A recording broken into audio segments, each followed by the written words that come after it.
Jazakumullahu khairan katsiran. Bismillahirrahmanirrahim. Assalamualaikum warahmatullahi wabarakatuh.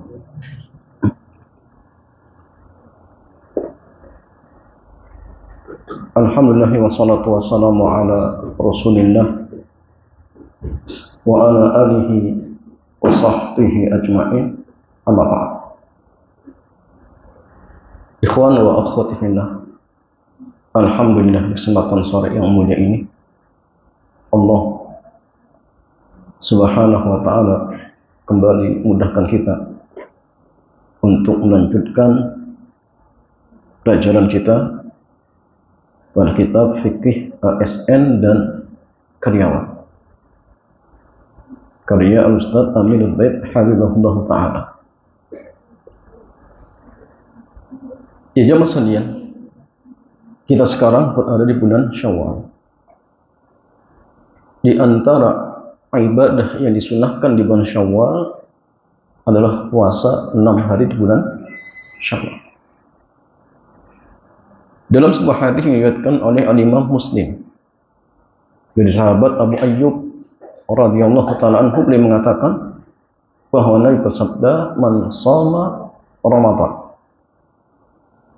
Barang siapa yang telah berpuasa di bulan Ramadan, thumma atba'ahu sittan min Syawal, kemudian dia iringi dengan puasa 6 hari di bulan Syawal, maka kata Rasulullah, kana kasiyami dahri, maka seolah-olah dia puasa sepanjang tahun.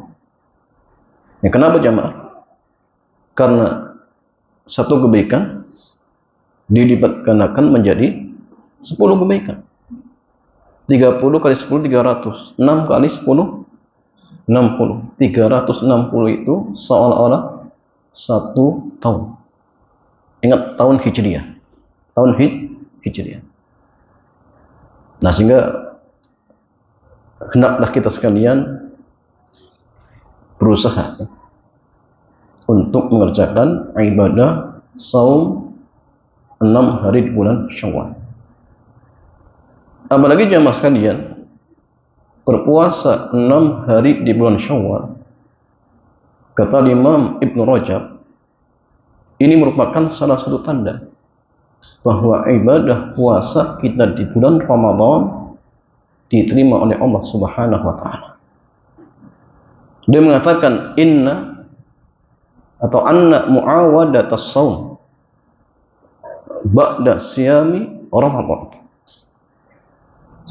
Anna mu'awadatus siyam, sungguhnya membiasakan puasa setelah puasa Ramadan, alamatun, itu merupakan satu tanda ala qabuli saumi Ramadan, akan diterimanya puasa kita di bulan Ramadan. Ya, kenapa ya masalin kata beliau? Li annallaha azza wa jalla idza taqabbala amala 'abdin waffaqahu li amalin salihin ba'da. Karena Allah Subhanahu wa ta'ala ketika menerima amalan seorang hamba, maka Allah akan memberikan taufik untuk melakukan amal yang lainnya. Makanya jamaah sekalian, al-hasanatu apa? Kebaikan itu akan mewariskan kebaikan yang lain.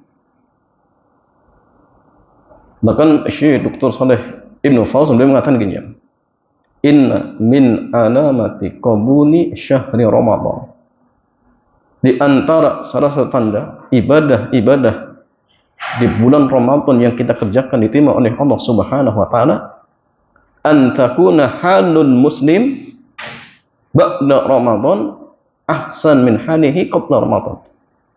Yaitu ketika kondisi seorang muslim setelah Ramadan jauh lebih baik daripada sebelum Ramadan. Kalau misalkan jamaah sebelum Ramadan taklimnya malas-malasan, setelah Ramadan semangat, maka ini merupakan satu tanda bahwa ibadah-ibadah yang kita kerjakan di bulan Ramadan barangkali diterima oleh Allah. Tapi kalau sebaliknya, justru setelah Ramadan semakin malas. Taklimnya malas, sedekahnya malas. Bahkan ya banyak alasan. Sibuklah, macam-macam sebagainya. Karena sebagian kita itu seperti itu jamaah. Dulu ketika nganggur, Masya Allah rajin ngajinya. Ketika dapat kerjaan, gak pernah ngaji. Ya. Ini kadang ada orang seperti ini jamaah. Kenapa Mas kata beliau di annan hasanah tad'u ilal hasanah. Karena kebaikan itu akan menyuruh kebaikan yang lain. Wal amal salih yad'u ilal amali salih. Dan amal saleh itu akan menyuruh amal saleh yang lain. Nah, sehingga intinya gini jemaah, hendaklah kita istiqomah ketika beribadah kepada Allah Subhanahu wa taala. Nah, di antara fadilah istiqomah itu jemaah, suatu ketika misal kita tidak sanggup melakukan amal ibadah tersebut, tetapi ibadah tersebut adalah ibadah yang kita istiqomah mengerjakannya misalkan, maka tatkala itu kita tetap dicatat mendapatkan pahala dari amal ibadah tersebut. Tidak maridul abdu aw safara, jika seorang hamba sakit atau safar sehingga dia tidak bisa mengerjakan amal yang biasa istiqomah dia kerjakan, maka dia dicatat tetap mendapatkan pahala dari amal ibadah tersebut. Maka Imam Ibnu Jarir At-Tabari ketika beliau menafsirkan firman Allah Azza wa Jalla, falahum ajrun ghairu mamnun. Bagi mereka pahala yang tidak akan ada putus-putusnya. Maka beliau mengatakan bahwa di antara salah satu tafsiran ayat ini maksudnya adalah untuk orang tua yang sudah sepuh. Yang dimana dulu di masa mudanya istiqomah mengerjakan amal ibadah. Rajin taklimnya, sedekahnya pun Masya Allah luar biasa. Di usia sepuh sudah nggak bisa tahajud, sudah tidak bisa puasa Senin Kemis, sedekahnya sudah nggak bisa rutin karena mungkin sudah pensiun. Tetapi jamaah karena dulu dia istiqomah, falahum ajrun ghairu mamnun. Bagi mereka pahala yang tidak pernah akan ada putus-putusnya. Jadi pahala itu jamaah sekalian tetap mengalir. Walaupun mungkin dia berbaring di rumah sakit, gak bisa puasa, bahkan mungkin sudah pikun, tetapi pahala itu jamaah tetap mengalir. Maka ketika Allah memberikan umur kepada kita, kesehatan, harta yang melimpah, maka ingat jamaah, gunakan nikmat tersebut untuk beribadah kepada Allah Subhanahu wa taala. Karena ingat umur kita tidak selamanya muda. Karena semakin bertambah ya hari, berarti umur kita semakin berkurang. Maka hendaklah kita menjadi orang yang pelit, tapi pelit dalam masalah apa? Umur, waktu. Dalam artian jamaah sekalian, jangan sampai ada waktu yang terlewat dari diri kita, kemudian tidak ada hal yang manfaatnya bisa kita kerjakan. Jangan sampai. Kenapa? Karena waktu itu kata Imam Syafi'i rahimahullahu ta'ala seperti pedang. Al-waktu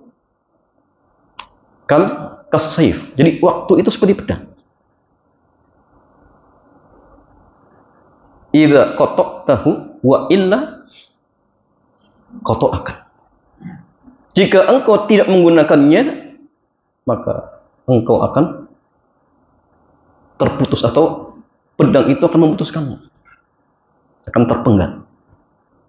Fa inna nafsa, sungguhnya jiwa jamaah sekalian jika tidak disibukkan dalam hal-hal yang manfaat, sagolatka bil batili, maka pasti jiwa kita akan tersibukkan dengan hal-hal yang batil. Kalau tidak untuk ibadah, ya sudah. Mungkin untuk hal yang tidak manfaat. Atau bahkan untuk maksiat. Tapi waktu itu akan hilang jamaah. Pasti. Tapi ingat, waktu tersebut kelak akan ditanya oleh Allah Subhanahu wa ta'ala. La tazalu qadama abdin yawmal qiyamah hatta yus'ala an umrihi bima aflah. Jadi tidaklah kedua kaki anak Adam akan bergerak di hari kiamat kecuali setelah ditanya tentang 4 perkara, di antaranya umur. Maka hendaklah ya setiap kita sekalian memanfaatkan waktu yang Allah berikan kepada kita semaksimal mungkin untuk ibadah kepada Allah. Ya, untuk beribadah kepada Allah Subhanahu wa taala. Karena kita semua akan menyesal. Orang baik akan menyesal, apalagi orang yang buruk. Ahlu surga akan menyesal, apalagi ahlu neraka. Ahlu surga menyesal. Kenapa jamaah? Derajatnya nggak tinggi. Akan menyesal. Apalagi orang-orang yang buruk. Dan penyesalan itu sudah tidak ada manfaatnya kapan jemaah? Ketika ruh sudah dicabut. Hatta idza jaa ahadahumul maut qala rabbirji'un. Jadi ketika kematian itu mendatangi salah seorang di antara mereka, orang-orang kafir, qala rabbirji'un, baru dia mengatakan apa? Ya Allah, kembalikan anak ke dunia. La'alli a'malu salihan fima taraktu, agar aku bisa mengerjakan amal soleh yang dulu saya tinggalkan. Ingin birrul walidain, ingin taklim, ingin sedekah. Akan tetapi ikhwan wa akhwati fillah, penyesalan di waktu tersebut adalah penyesalan yang sudah tidak ada manfaatnya. Allah Azza wa Jalla berfirman, kalla innaha kalimatun huwa qailuha. Sekali-kali tidak. Itu hanya alasan belaka. Wa min waraihim barzahun ila yaumi yub'atsun. Di belakang mereka ada barzah sampai kelak mereka dibangkitkan. Ini baru di alam barzah. Ketika mereka dibangkitkan dan melihat azab, maka tambah semakin menyesal. Saking menyesalnya mereka ingin menebus dirinya agar tidak diazab oleh Allah walaupun 1 menit saja. Dengan apa jemaah? Dengan emas sepenuh bumi. Jadi bumi yang kita tempati dijadikan atau dirubah menjadi emas untuk menebus dirinya orang-orang kafir. Agar apa jemaah sekalian? Agar tidak diazab oleh Allah walaupun 1 menit, nggak bisa. Nggak ada harganya jemaah. Innal ladzina kafaru wa matu wa hum kufar. Semuanya orang-orang kafir yang mereka mati dalam kondisi kafir. Ketika mereka ingin menebus dirinya dengan emas penuh bumi, fala yuqbala min ahadihim mil'ul ardi dhahaban wa la yuftada bih. Maka tebusan itu tidak akan diterima yang berupa emas penuh bumi. Dan mereka mendapatkan azab yang pedih dan tidak ada seorang penolong pun. Maka ini menunjukkan bahwa nikmat Islam adalah nikmat yang sangat agung. Tidak ada bandingannya dengan dunia jemaah. Maka kalau seandainya ada seseorang gara-gara sedikit sembako sampai murtad, naudzubillah jemaah.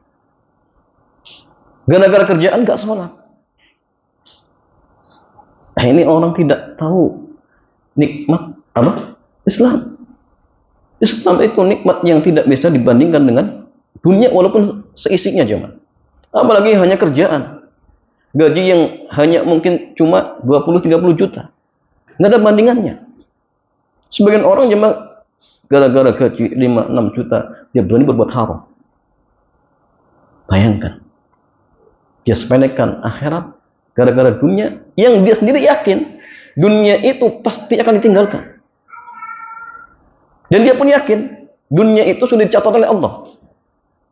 Tapi kenapa kok bisa berani ya meremehkan akhirat gara-gara dunia? Kenapa jemaah? Karena lemahnya iman. Nah, sehingga penting ya untuk selalu hadir majelis ilmu itu penting. Selalu untuk murojaah. Agar apa jemaah? Agar iman kita semakin bertambah. Agar iman kita semakin bertambah. Ikhwan wa fillah. Sore hari ini ya, kita masih pada kitab fikih ASN dan pembahasan kita masuk tentang hadiah yang mubah. Mana jamaah sudah kita bahas tentang ya hukum ya hadiah yang haram. Maka sekarang kita masuk hadiah yang dibolehkan. Ya, penulis kitab mengatakan bismillahi wassalatu wassalamu ala rasulillah wa ba'd. Sebelumnya kita telah memahami bahwa hukum asal hadiah bagi pejabat, terlebih aparat penegak hukum, hukum asalnya adalah haram, baik bagi yang memberi maupun yang menerima. Ya. Hadayatun umman kulun. Jadi hadiah untuk pegawai yang sudah menerima gaji itu khianat. Ya. Yang menerima berdosa, yang ngasih juga berdosa. Kalau memang hadayatul umum. Tapi kalau misalkan bukan hadayatul umum, misal contoh yang beri terpaksa, karena kalau tidak memberi atau kalau tidak memberikan, hak dia akan apa? Terabaikan. Makanya mah tatkala itu bagi pemberi bukan apa? Khianat, tapi bagi yang menerima khianat. Nah, ini disebut apa coba? Hadiah dalam rangka untuk mengambil hak. Bagi dia gulul tetap khianat. Ya, dan sudah pernah kita contohkan ya, seperti orang misalkan ngirim paket. Kalau tidak ngasih tip, paket kita nggak segera dikirim. Tapi kalau dikasih, segera dikirim. Ya. Maka tatkala itu jamaah, boleh tidak kita ngasih tip? Boleh. Kenapa? Demi mengambil hak seperti itu.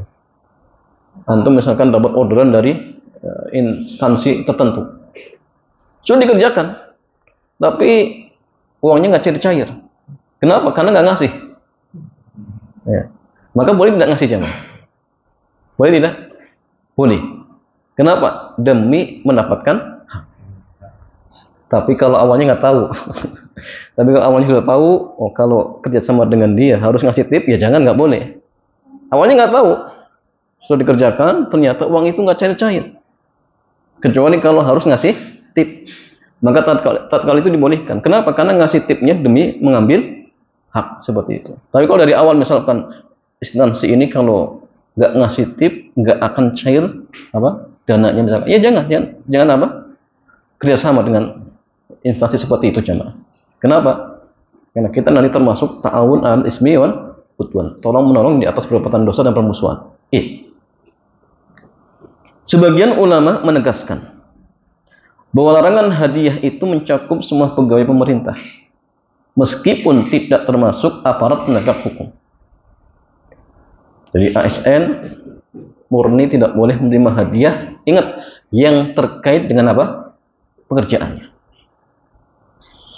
Dalam Nurul al-Hukam disebutkan inna kulla hadiyatin yakhuduha muwaddafun fi wadhaifil hukumati hiya bimathabatil hadiyatil lati yakhuduha al-qadi. Semua hadiah yang diambil oleh pegawai di urusan pemerintah statusnya sebagaimana hadiah yang diambil oleh hakim. Berarti nggak boleh. Ya kalau sekali lagi hadiah itu terkait dengan pekerjaannya. Demikian pula yang berlaku bagi karyawan swasta ketika hadiah itu berkaitan dengan peran dia dalam melayani klien perusahaan tempat dia bekerja. Ya walaupun nanti jamaah ada pengecualiannya. Kalau diizinkan atasan maka ini pengecualian.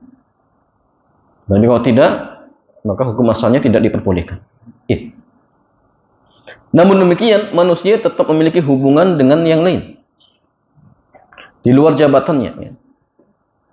Jadi kalau masalah jabatan iya, tapi di luar itu ada hubungan mungkin kerabatan, teman akrab misalkan, teman kelas. Ya.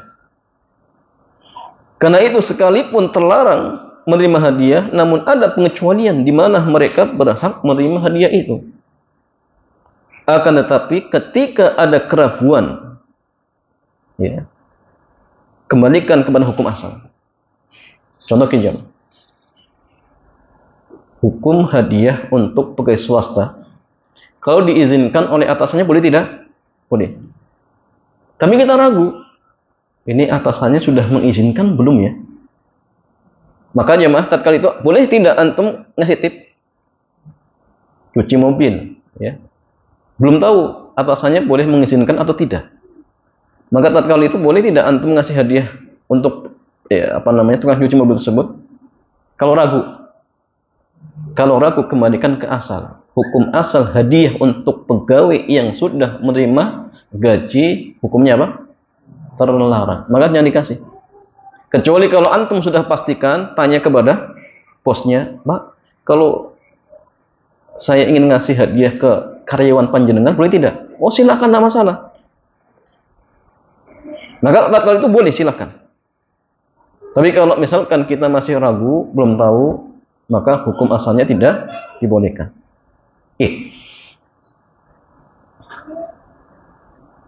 Bahwa dia untuk aparat maupun karyawan pada asalnya adalah terlarang. Dr. Khalid Al-Muslih beliau menjelaskan, wa mimma yanbaghi an yastahdhira annahu fi halil istishbah fi halil al-ishtibah fi tawfuri dawabitil ibahati fa innahu yajibu ruju' ila al-aslil khas fi hadayatil ummah wal muwazzafin wa huwa al-man'u wat tahrim li'anna al-yaqin la yazulu bisyak wal yaqinu huwa at-tahrim fala yartafi'u halu syak fi wujudi syurutil ibahati. Di antara yang perlu dicatat bahwa ketika terjadi ketidakjelasan apakah hadiah ini telah memenuhi kriteria hadiah yang mubah ataukah belum, maka wajib dikembalikan kepada hukum asal yang secara khusus berlaku untuk hadiah bagi karyawan dan pejabat. Apa? Yaitu terlarang. Kenapa? Karena sesuatu yang meyakinkan tidak bisa dibatalkan dengan adanya keraguan. Dan yang lebih meyakinkan adalah haram. Sehingga status ini tidak hilang ketika ada keraguan terhadap syarat hadiah yang mubah. Artinya, kira-kira ini karyawan sudah diizinkan tidak? Bosnya atau atasannya sudah mengizinkan tidak? Kita masih ragu. Maka tatkala itu kembalikan kepada hukum asal bahwa hadiah untuk pegawai hukum asalnya haram. Kalau antum ingin ngasih, tanyakan kepada atasannya. Tanyakan biar yakin. Ya. Ustaz, boleh tidak kalau tanya kepada pegawai yang lain? Ya. Apakah dalam artian dibolehkan ngasih tip atau tidak? Ya kalau zaman sanian, dalam artian terpercaya dan dalam artian sudah masyhur misalkan, ya sah-sah saja. Ya. Kalau dia bohong gimana ya, Bang? Dia nanggung sendiri. Kalau kita tanya misalnya bagian kasir, ya, Mbak, boleh tidak kita ngasih hadiah kepada karyawan di sini? Kata pegawai kasirnya yang mengatakan, oh boleh, silakan, tidak masalah. Ya, kata bos kami boleh, misalkan. Ternyata dia bohong, misalkan. Kita sendiri. Antum ingatkan ya, ingat Mbak. Nabi mengatakan hadiyatul umal gulun. Hadiah untuk pegawai itu haram. Setelah ingatkan, ternyata dia mengatakan, oh iya memang sudah dibolehkan. Ya silakan, tidak masalah. Kasih, ya kasih apa? Hadiah. Kalau ingin ngasih hadiah seperti itu. Bagaimana mas kalian?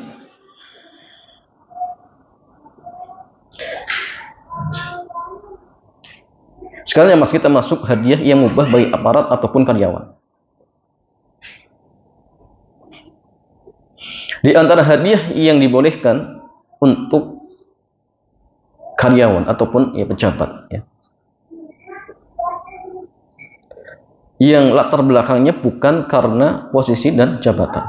Ya.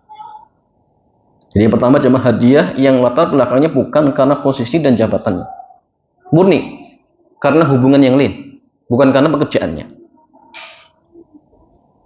Kesimpulan ini berdasarkan khutbah Nabi Shallallahu Alaihi Wasallam yang beliau sampaikan ketika membahas kasus Ibnu Lutfiyah, di mana beliau mengatakan mabalul amili nab'athuhu fayati yaqulu hadza laka wa hadza li fahalla jalasa fi baiti abihi wa ummi fayanzuru ayyuhda lahu amla. Mengapa ada amil yang kami utus Lalu dia datang dan mengatakan, ini zakat untuk Anda dan ini hadiah milikku. Mengapa dia tidak duduk di rumah ayah dan ibunya? Lalu tunggu apakah ada yang akan memberikan hadiah kepadanya ataukah tidak. Ya. Perhatikan pernyataan Nabi SAW.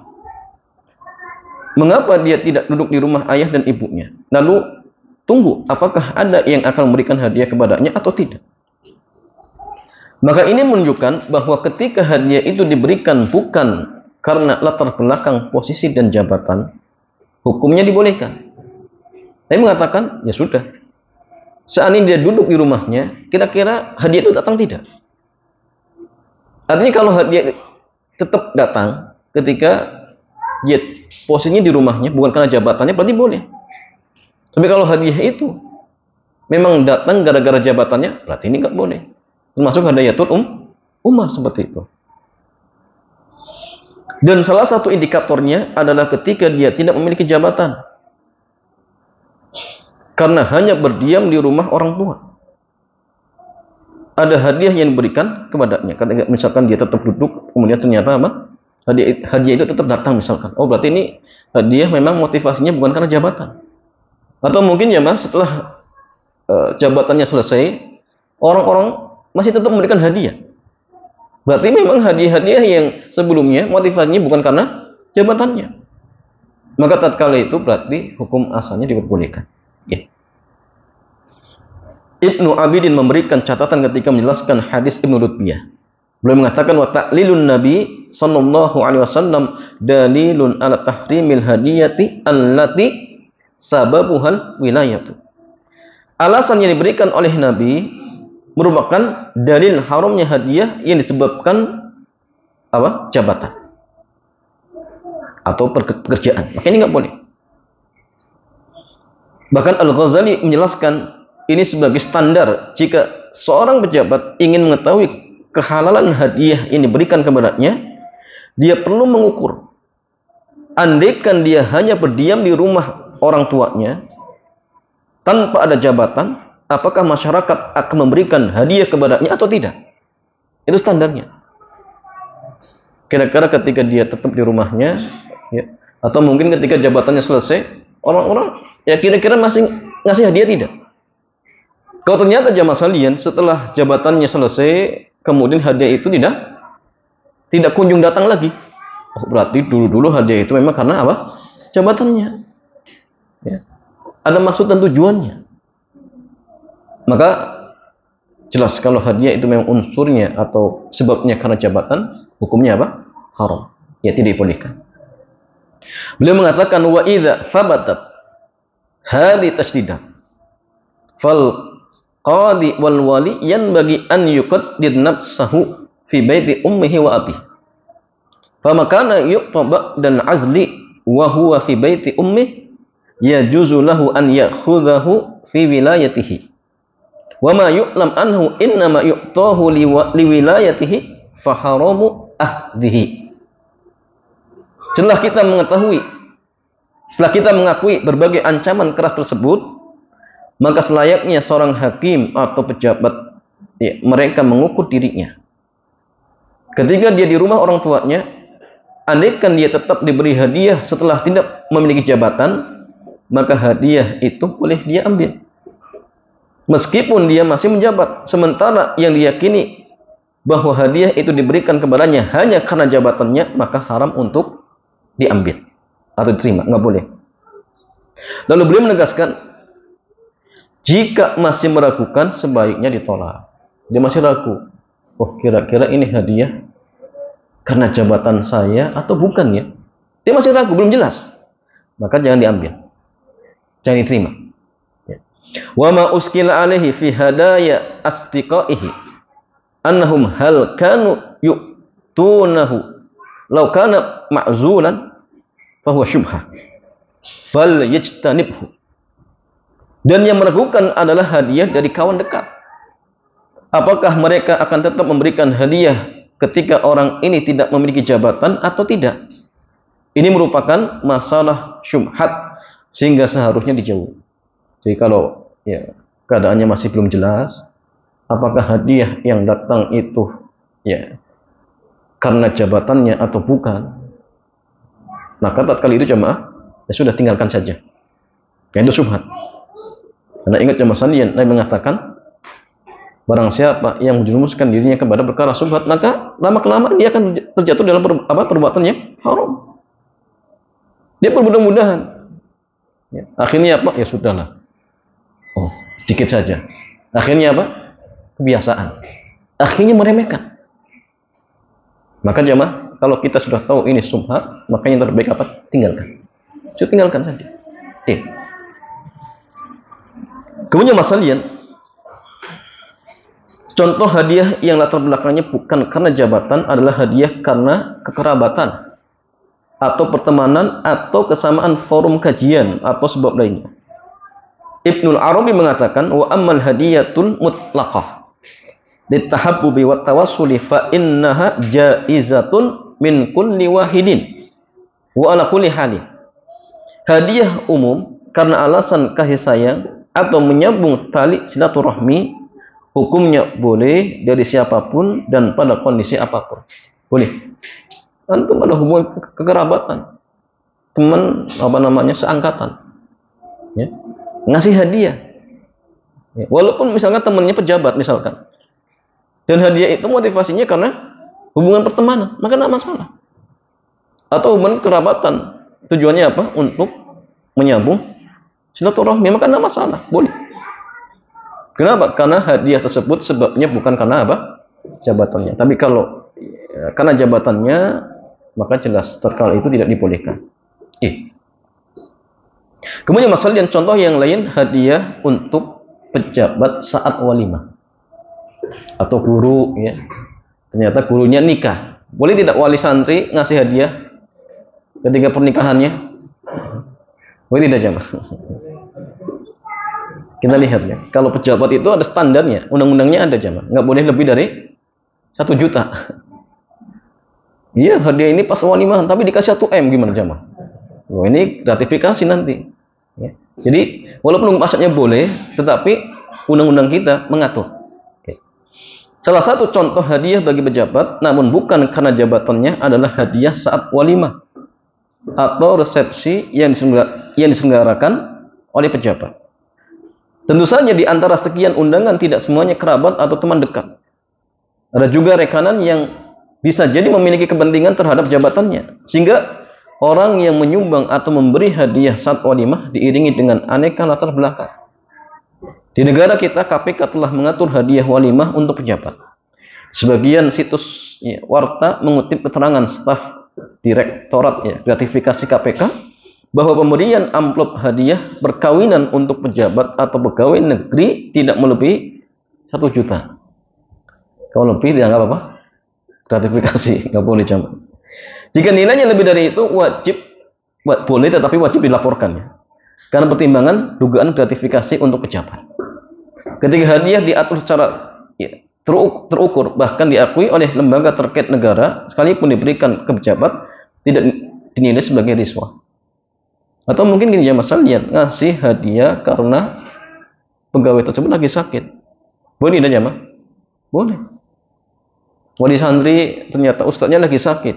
Bolehkah kemudian ngasih hadiah? Boleh. Kenapa? Karena hadiah itu bukan karena apa? Kerjanya, karena dia sakit. Atau mungkin ustadznya nikah. Nggak masalah, kasih hadiah boleh. Ya. Kalau ASN tadi ya terkait dengan undang-undang. Tapi kalau swasta ya sah-sah saja. Ya, apalagi kalau diizinkan oleh apa? Atasannya, lebih sah lagi jamaah. Kemudian jamaah yang ketiga atau yang kedua, hadiah untuk karyawan yang telah mendapatkan izin dari pihak berwenang. Dengan catatan yang pertama, untuk karyawan swasta yang berhak memberikan izin adalah pemilik perusahaan atau yang mewakili. Yang kedua, untuk aparatur negara yang berwenang memberikan izin adalah peraturan dan undang-undang. Ya. Jadi kalau hanya sekedar apa, atasannya di kantor, nggak bisa jamaah. Kenapa? Atasannya saja masih terikat dengan apa? Dengan undang-undang. Atasannya karena kerabat, akhirnya apa? Udah, antum boleh saja, silakan. Bukan jamaah. undang-undang yang mengizinkan. Contoh THR boleh tidak jemaah? Boleh tidak? THR dari pemerintah, tidak masalah, ada undang-undang. Maka tidak masalah. Gaji 13, ya tidak masalah. Boleh-boleh saja. Ya. Kesimpulan ini berdasarkan hadis dari Adi bin Amirah Al-Kindi, ya, radhiyallahu taala anhu, bahwa beliau mendengar Rasulullah sallallahu alaihi wasallam dia bersabda, "Man ista'malnahu minkum ala amalin fa katamana mikhyatan fama fawqah kana gululan ya'ti bihi yaumal qiyamah." Siapa yang aku utus untuk melakukan tugas tertentu, lalu dia menyembunyikan tip berupa jarum atau yang lebih kecil dari itu. Bayangkan jarum. Jarum apa? Jahit. Ya. Atau lebih kecil. Lebih kecil. Maka itu akan menjadi harta gulul yang akan dia bawa kelak di hari kiamat. Bayangkan, Nabi menggambarkan barang yang mungkin dianggap oleh kita remeh. Tapi itu jemaah, kalau ya, latar belakangnya karena apa? Jabatannya itu gulul. Apalagi kalau lebih dari itu jemaah, jutaan, ya. Atau mungkin berupa barang yang nilainya sampai ratusan juta. Hati-hati jemaah. Di dunia mungkin dia tidak merasakan, ya. Walaupun kadang-kadang juga merasakan, ya, hatinya nggak tenang, ya, dihantui apa? Kecemasan. Oh, bagaimana nanti kalau ketangkap KPK dan sebagainya misalkan. Bahkan orang yang mungkin sebelumnya masya Allah ya di masyarakat dia dihormati, ketika ketahuan apa? Allah hinakan, jatuh harga dirinya jemaah. Itu di dunia. Apalagi kelak di akhirat. Yang ditanggung itu jemaah bukan hanya apa? Hak satu orang, seluruh rakyat Indonesia. Bayangkan. Kalau dia korupsi dan itu harta negara, dia tenang di dunia, tetapi ingat di alam barzah hati-hati. Apalagi kelak ketika nanti di akhirat. Ya. Maka orang yang masih ada keimanan pasti dia akan takut jemaah, pasti. Tapi kalau dia santai-santai sampai saat ini misalkan, oh hati-hati, ini jangan-jangan Allah sudah menutup hatinya, sehingga dia senang dengan hal-hal yang haram seperti itu jemaah. Waliyatubillah. Lalu ada orang Ansor berkulit hitam menyatakan, "Ya Rasulullah, iqbal anni amalak." Ya Rasulullah, aku kembalikan tugas ini kepada Anda. Lalu Nabi sallallahu alaihi wasallam bertanya, "Mengapa kamu memangnya kenapa?" Ya. Memangnya kamu kenapa? Ya. Jawab orang Ansor itu, "Anda tadi mengatakan seperti ini." Ya. Kemudian Nabi SAW beliau bersabda, "Aku luhul an man istakmalnahu minkum ala amalin falyaji biqalilihi wa katsiri fama utiya minhu akhadha wa ma nuhiya anhu intaha." Untuk melaksanakan tugas tertentu, serahkan semua hasilnya sedikit maupun banyak. Lalu apapun yang diberikan kepadanya silahkan diambil, dan apa yang dilarang jangan diambil. Nah, sehingga jemaah sekalian, dalam hadis ini Nabi SAW meminta agar setiap orang yang beliau beri tugas lalu mendapatkan hasil apapun dari tugasnya, agar melaporkan hasil itu kepada beliau. Lalu apa yang beliau berikan silahkan diambil, dan sebaliknya apa yang tidak beliau berikan jangan diambil. Sehingga artinya jemaah sekalian, kalau memang sudah diizinkan oleh pihak berwenang, maka berarti boleh diambil tatkala itu. Dalam hal ini di negara kita berarti undang-undang yang mengatur. Kalau undang-undang sudah mengizinkan, berarti hadiah itu apa boleh diambil. Tapi kalau pegawai swasta, apa standarnya tadi jamaah? Pimpinan atau yang mewakili. Kalau misalkan sudah diizinkan, ya silakan, tidak masalah. Nah, sehingga tatkala itu hadiah itu sifatnya bukan harta gulu, dan itu harta halal yang boleh diambil oleh karyawan tersebut. Nah, sehingga ya untuk memastikan tanyakan, ya. Atau mungkin ya cari tahu ya sistemnya atau aturan di tempat dia kerja, boleh terima hadiah atau tidak, seperti itu. Biar apa? Biar tidak ragu-ragu. Karena kalau ragu-ragu, hukumannya apa? Tidak boleh menerima seperti itu jemaah.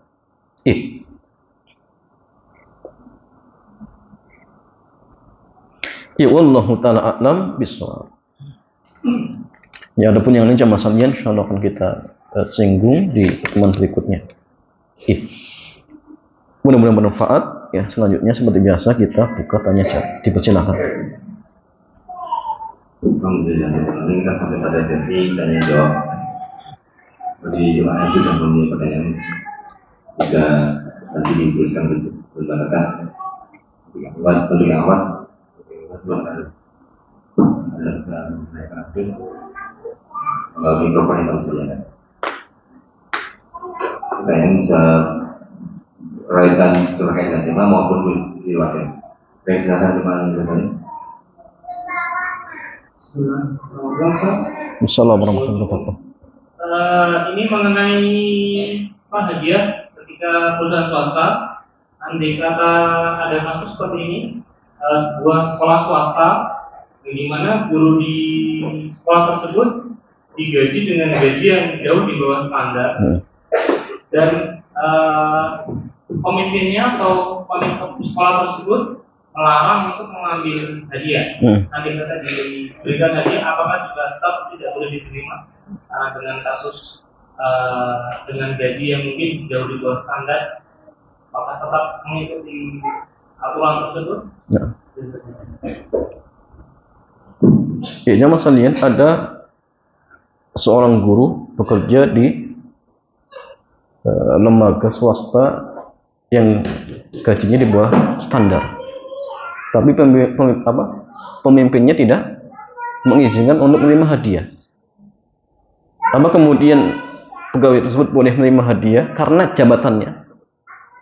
Jawabannya, kalau memang atasannya tidak mengizinkan, maka tidak boleh. Kenapa? Karena itu dianggap apa? Hadayatul umat. Kalau hadiahnya terkait apa? Kerjaan. Ya, karena dia guru anaknya, ya dikasih. Ya. Kenapa? Ya, agar mungkin nanti nilainya dinaikkan. Nah, ini nggak boleh. Ya. Karena jamaah sekalian, di antara yang disebut oleh para ulama kita, kenapa hadayatul umat itu nggak boleh? Maka di antara salah satu sebab yang disebut oleh mereka, khawatir jadi khianat. Terutama dalam masalah apa? Kalau anak sekolah terkait nilai. Orang tuanya sering ngasih hadiah, akhirnya apa? Nilainya dinaikkan. Atau mungkin perlakuannya beda. Anak-anak yang orang tuanya nggak pernah ngasih hadiah, akhirnya apa? Ditelantarkan. Kalau melakukan pelanggaran pun akhirnya disikapi dengan berlebihan. Tapi yang orang tuanya sering ngasih hadiah, salah pun ya tetap dibenarkan. Sehingga akhirnya dia tidak amanah di dalam menjalankan apa tugasnya. Itu yang dikhawatirkan. Jadi dampak buruk yang diakibatkan itulah yang dikhawatirkan. Bukan masalah, oh ini kan gurunya mendapatkan gaji apa? Di bawah standar. Jawabannya kalau masalah gaji, ini kembali kepada apa? Akad di awal. Kalau dia setuju, ya silahkan terima. Tapi kalau nggak setuju, ya jangan masuk. Selesai. Dan sudah kita bahas ya. Apa hukumnya ketika istilahnya owner ataupun namanya pemilik perusahaan dia memberikan gaji di bawah UMR. Boleh tidak? Jawabannya ini kembali kepada akad di awal. Kalau dia setuju, ya silakan. Kalau tidak, ya sudah jangan masuk, selesai.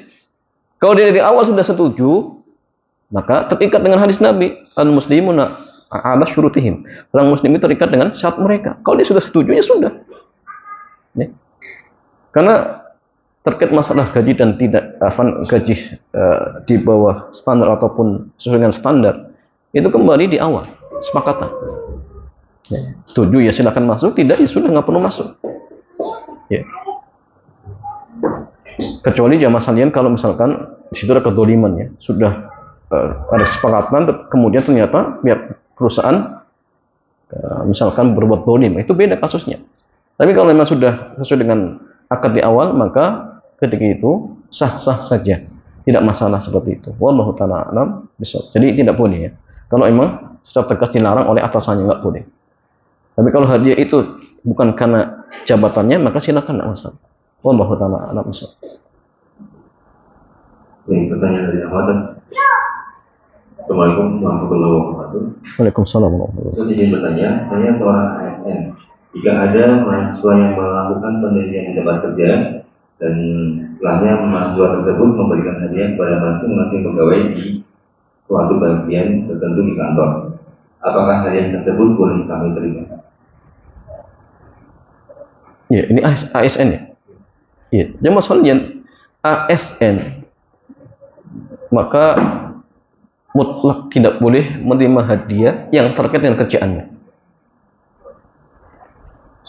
Jelas ketika mahasiswa tersebut praktek di tempat institusi tersebut, ketika ngasih hadiah kepada pegawainya, apa motivasinya?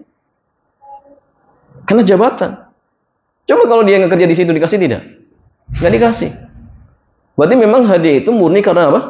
Jabatannya. Nah, sehingga tatkala itu tidak boleh diterima. Ya. Kecuali kalau ada undang-undang yang membolehkan. Ya. Kayaknya nggak ada jemaah. Nah, sehingga wallahu a'lam tidak dibolehkan. Tidak dibolehkan. Ya.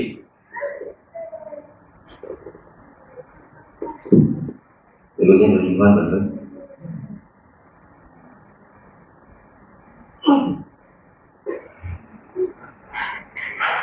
Sudah menunjukkan pada dengan ASN, kalau kita menerima hadiah dari pimpinan, ketimbang beberapa kali pimpinan memberikan hadiah dari di luar lebaran, kalau lebaran juga memberikan bingkisan, karena kemudian dengan kami itu sebagai pembantu pimpinan yang kami pimpinan mengerjakan pekerjaan saksi. Apakah ini juga diperbolehkan? Terus yang kedua, tadi ada misalkan dari mahasiswa kemudian praktek, jadi kemudian kita diberi hadiah dan itu sudah diberikan. Apakah memang harus kita tolak atau ada apa? Harus kita tolak atau harus kemudian kita, kalau kita tolak kan biasanya tersinggung. Terus apa yang solusinya seperti apa? Karena kami kita diberi apa barang biasanya rata-rata mereka itu mahasiswa itu memberikan apa? Yang pertama yang dari pimpinan, yang kedua dari mahasiswa yang melakukan praktek dinyatakan. Ya, jamaah sekalian. Pertama hadiah terkait pemberian atasan dan dia ASN jamaah. Maka kembali tadi kepada aturan undang-undang. Apakah itu murni atau resmi aturan undang-undang di negara kita atau tidak? Kalau tidak, hanya inisiatif dari atasannya, maka ini nggak boleh jamaah. Nggak boleh. Karena mungkin hadiah itu didapatkan dari apa?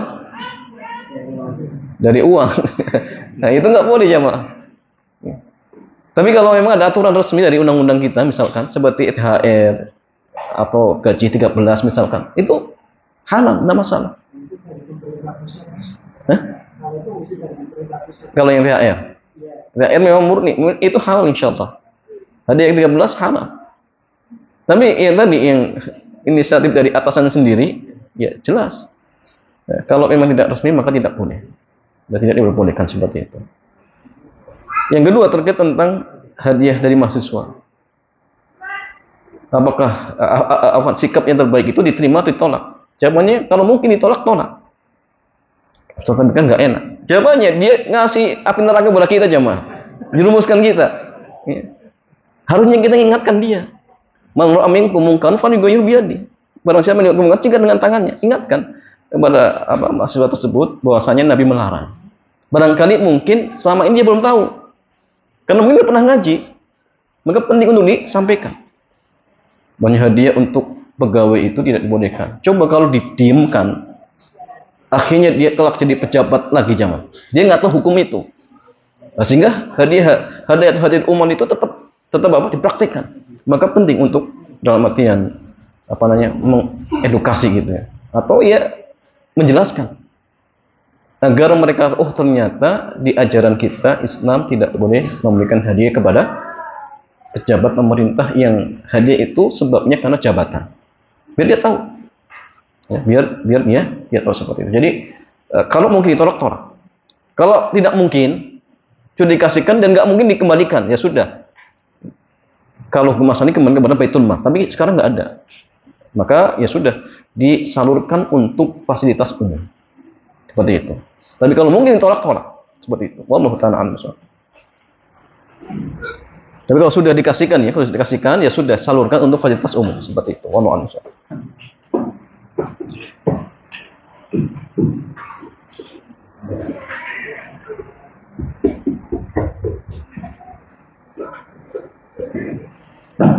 Pertanyaan berikutnya dari Subhan.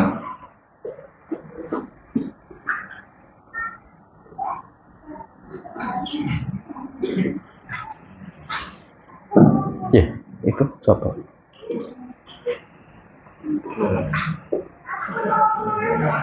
Cukup ya. Mana? Terkait dengan penyelenggaraan sekolah dari Dulu. Kalau tadi kemarin bertanya, kalau kita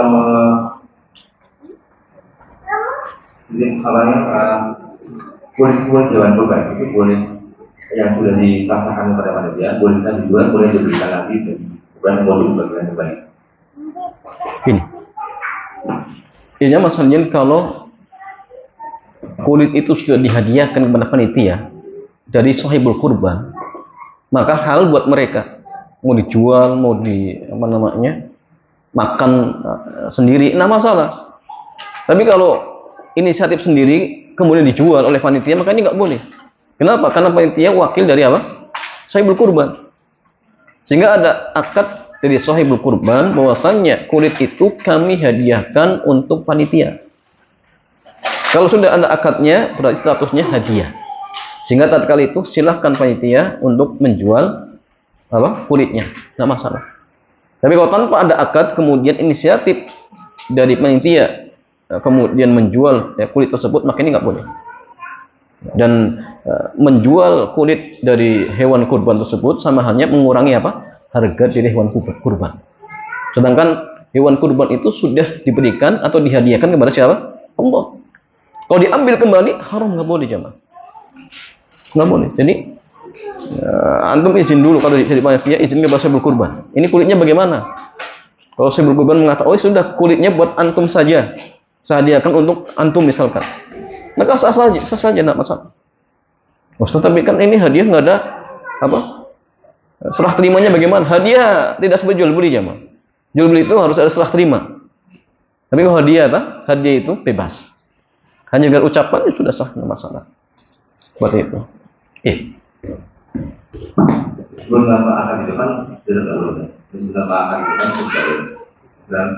Kalau inisiatif dari panitia nggak boleh. Tapi kalau dari sahibul kurban maka boleh. Jadi sampaikan di awal, Pak, ini kulitnya bagaimana nanti? Ternyata sahibul kurban mengatakan, oh nanti kulitnya saya hadiahkan kepada panitia. Boleh. Atau mungkin jika di awal belum ada akad, maka telepon hubungi sahibul kurban. Maka panitia perlu untuk mencatat nomornya. Barangkali nanti pas beli binatang kurban ternyata ada sisa. Maka sisa itu nggak boleh diambil, tapi kembalikan kepada sahibul kurban, karena itu milik sahibul kurban. Kalau sudah dihubungi kemudian mereka mengatakan sisanya buat hadiah panitia, ya sudah dibagi saja. Tapi kalau misalkan kok kemudian diem-diem dimanfaatkan sendiri, maka itu nggak boleh. Namanya khianat. Seperti itu. Maka kalau ini jadi panitia harus yang amanah. Ya, jangan ambil kesempatan ya. Mentang-mentang panitia kemudian menjual atau membeli barangnya sendiri. Kambing harganya 1 juta dijual 3 juta. Dia panitia jamaah. Nah, ini nggak boleh jamaah. Ya, namanya khianat. Ya, wallahu ta'ala a'lam bishawab. Ya, demikian ya Mas Alian. Mudah-mudahan kajian semacam sore hari ini bermanfaat. Ya, kita tutup. Subhanakallahumma bihamdik, asyhadu an la ilaha illa anta, astaghfiruka wa atubu ilaik. Assalamualaikum warahmatullahi wabarakatuh.